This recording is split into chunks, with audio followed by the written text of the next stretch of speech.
Friends. इस video में हम लोग बात करने वाले हैं किस तरीके से हम केमिस्ट्री को तैयार करें, चाहे फिर वो एग्ज़ाम नीट का हो, चाहे वो एग्ज़ाम जेई का हो या और भी कोई एग्ज़ाम अगर हम दे रहे हैं। देखिए, सबसे पहली बात तो हमें ये समझनी ज़रूरी है कि आफ्टर 12 जो भी एग्ज़ाम होते हैं जिसमें केमिस्ट्री, फिज़िक्स, बायोलॉजी या केमिस्ट्री, फिज़िक्स और मैथमेटिक्स पूछी जाती है, वहाँ पर अगर हम केमिस्ट्री की बात करें तो तीन जो पार्ट्स हैं इसके मेजरली होते हैं। सबसे पहला physical, second inorganic, third organic. तीनों के बारे में एक एक करके हम बात करते हैं। देखिए, फिजिकल केमिस्ट्री जो है उसमें सबसे ज़्यादा वेटेज जो होती है वो न्यूमेरिकल्स की होती है। आपने कंसेप्ट पढ़ा, कंसेप्ट के लिए आपने एनसीईआरटी से पढ़ लिया। एनसीईआरटी से पढ़ने के बाद आप ये करिए कि क्वेश्चंस लगाने की कोशिश कीजिए। सबसे पहले आप एनसीईआरटी के क्वेश्चंस को सॉल्व कीजिए, देन आप क्वेश्चंस को सॉल्व कीजिए किसी स्टैंडर्ड बुक्स के। स्टैंडर्ड बुक्स, अगर स्टैंडर्ड बुक्स की बात की जाए तो मार्केट में फिजिकल केमिस्ट्री के क्वेश्चन सॉल्व करने के लिए जो सबसे अच्छी किताब मौजूद है वो है problems in physical chemistry by N Awasthi. For JEE and NEET दोनों के लिए आती है। अगर आप जेई एस्पायरेंट हैं तो जेई वाली लीजिए, अगर आप नीट एस्पायरेंट हैं तो नीट वाली लीजिए। इसके अलावा आपके कोचिंग के मॉड्यूल सॉल्व कीजिए। देखिए, अगर जिस तरीके से मैं बता रहा हूँ उस तरीके से आप सॉल्व कर रहे होंगे तो अब तक आप एक चैप्टर के 400 से 500 क्वेश्चन सॉल्व कर चुके होंगे।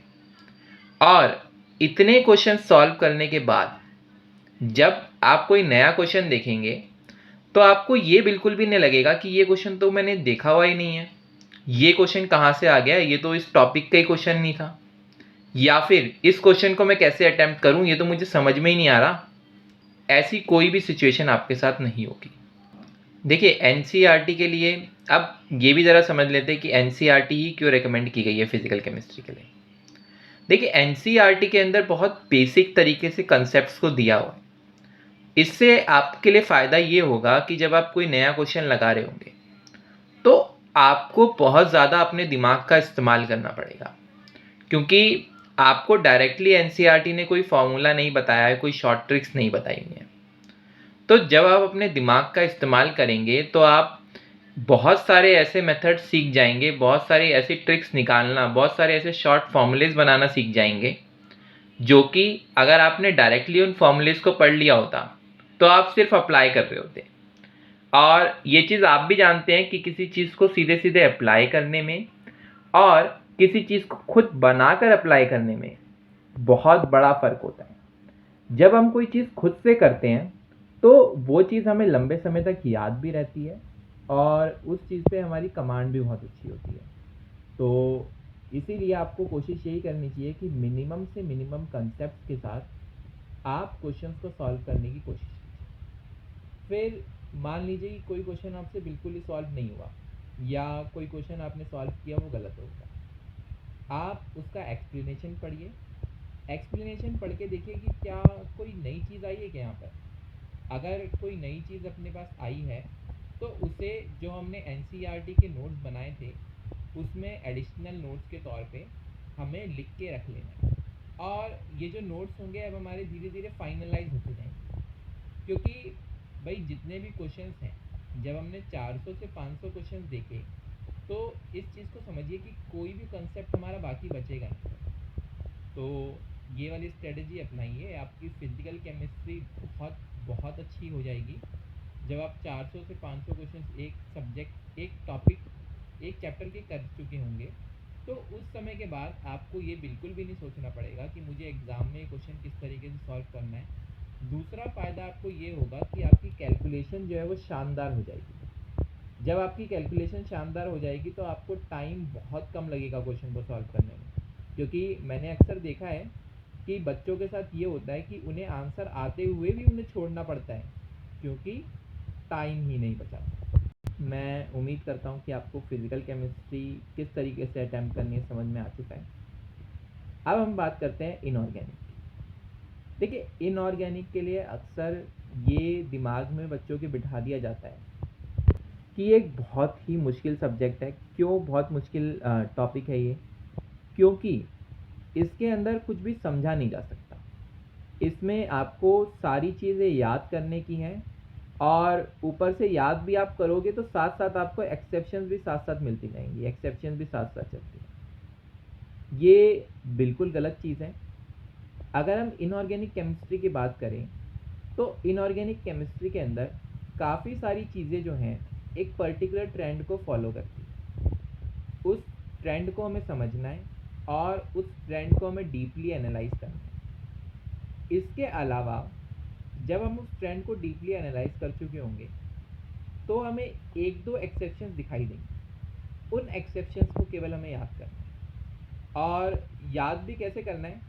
जब हम इन ट्रेंड्स को देख रहे होंगे और उनके साथ उन एक्सेप्शंस को पढ़ रहे होंगे तो बार बार इन एक्सेप्शंस के आने से हमें वो चीज़ें ऑटोमेटिकली याद होती चली जाएंगी। हमें अलग से उसको याद करने के लिए कुछ नहीं करना। तीसरी चीज़, अगर इनऑर्गेनिक केमिस्ट्री की बात की जाए तो पीरियोडिक टेबल की बहुत ज़्यादा इम्पोर्टेंस है। पीरियोडिक टेबल को याद करने के लिए हमें निमोनिक्स का इस्तेमाल करना चाहिए। निमोनिक्स के लिए मैं वीडियो ऑलरेडी अपने चैनल पे अपलोड कर चुका हूँ। अगर आप चाहें तो वहाँ से उन वीडियोस को देख सकते हैं और आसान तरीके से पीरियोडिक टेबल को याद रख सकते हैं। इनऑर्गेनिक में भी आपको यही करना है। एनसीईआरटी पढ़िए, एनसीईआरटी के क्वेश्चंस लगाइए। उसके बाद अगर आप कोई कोचिंग ज्वाइन किए हुए हैं तो कोचिंग का मॉड्यूल सॉल्व कीजिए। और इनऑर्गेनिक के लिए सबसे शानदार किताब जो अभी तक लिखी गई है वो है वीके जायसवाल सर द्वारा लिखी हुई problems in inorganic chemistry for JEE and NEET, दोनों आती है। आप जिसकी भी तैयारी कर रहे हैं वो वाली बुक ले लीजिए और उसके क्वेश्चंस को सॉल्व कीजिए। देखिए यहाँ पर भी जब आप एनसीईआरटी सॉल्व कर चुके होंगे, अपने कोचिंग के मॉड्यूल्स सॉल्व कर चुके होंगे और इनऑर्गेनिक केमिस्ट्री सर की बुक से सॉल्व कर चुके होंगे तो आपने 400 से 500 क्वेश्चंस अप्रॉक्स इनऑर्गेनिक के एक चैप्टर के लगा लिए। इतने क्वेश्चन जब आप खुद से लगाएंगे तो ऑटोमेटिकली आपके दिमाग में जो सारे ट्रेंड्स हैं जिनको आपने पढ़ा है वो आपके दिमाग में सेट होते चले जाएंगे। और जब वो कॉन्सेप्ट्स आपके दिमाग में सेट होते चले जाएंगे तो आपका काम बहुत आसान हो जाएगा। आपको सिर्फ रिवीजन करनी होगी उन कॉन्सेप्ट्स की। और रिवीजन किससे की जाती है? रिवीजन हमेशा शॉर्ट नोट्स से की जाती है।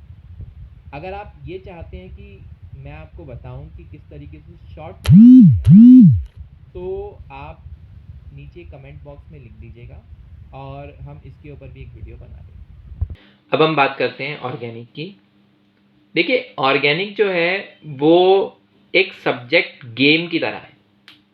गेम उस इंसान के लिए बहुत आसान हो जाती है जिसको गेम्स के रूल समझ में आते हैं और वो उन रूल्स की अंधाधुंध प्रैक्टिस करता है। तो ऑर्गेनिक केमिस्ट्री के भी अगर हम बात करें तो इसके कुछ जनरल रूल्स हैं जिन्हें हम जनरल ऑर्गेनिक केमिस्ट्री जीओसी के नाम से जानते हैं। अब ज़रा सा बात कर लें अगर इसमें आता क्या है। जीओसी के अंदर आता है hyper conjugation, electron withdrawing effect, electron donating effect, ortho Meta para directing effect, resonance, priority table of functional groups, IUPAC nomenclature.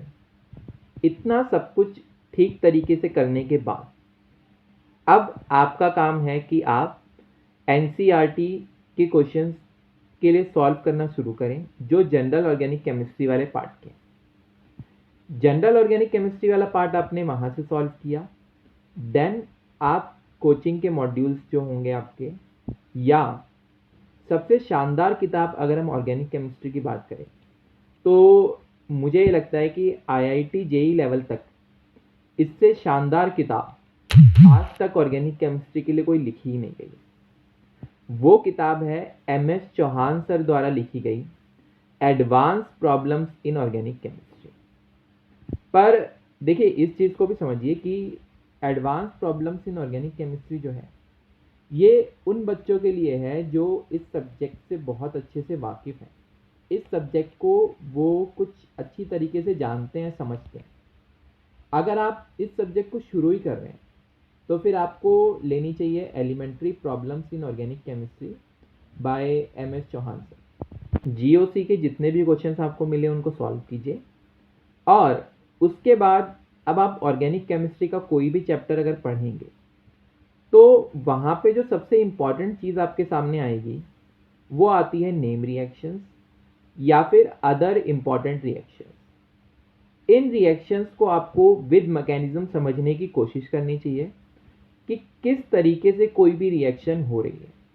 देखिए, मैकेनिज्म के साथ जब हम किसी रिएक्शन को देखते हैं तो हमें एग्जैक्टली ये मालूम चलता है कि अच्छा, ये वाला जो लोन पेयर था वो यहीं पर क्यों गया, कहीं और क्यों नहीं गया, या फिर ये जो पॉजिटिव चार्ज था ये इस वाले एटम पे क्यों गया, दूसरे वाले पे क्यों नहीं गया।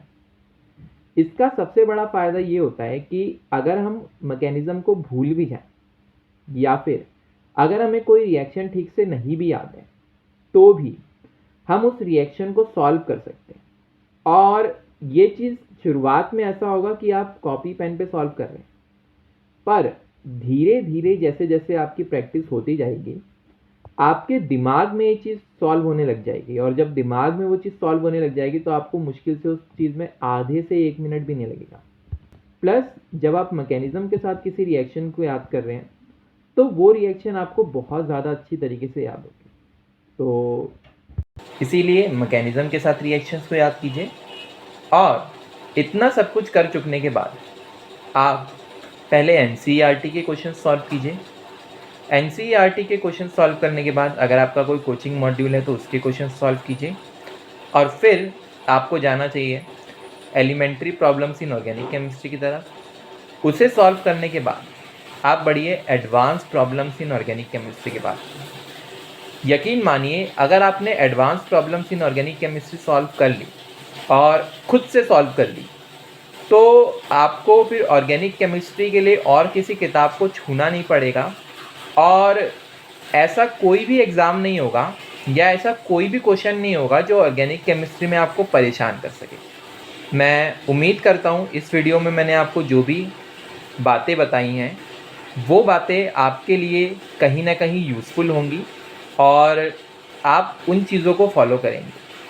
देखिए, ये जो सारी बातें हैं ये मेरे एक्सपीरियंस से निकल के आई हैं, और मैं इसलिए ये बातें कह रहा हूँ क्योंकि और मुझे लगता है कि मैं थोड़ा बहुत इस बारे में कहने के लिए सही पर्सन हूँ, क्योंकि मैंने जेई मेंस में 120 आउट ऑफ 120 स्कोर किया था केमिस्ट्री के अंदर, और मैं पिछले 6-7 सालों से organic chemistry, physical chemistry, inorganic chemistry यानी कि जेई मेंस जो है उसके क्वेश्चन पेपर्स को सॉल्व कर रहा हूँ, और इसीलिए मुझे थोड़ी बहुत अंडरस्टैंडिंग है इसके पैटर्न्स की। तो आप केवल इतना कर लीजिए, और इतना करने के बाद यकीन मानिए कि आप केमिस्ट्री में बहुत अच्छा स्कोर कर पाएंगे। आपने मुझे इतना समय दिया, थैंक यू वेरी मच।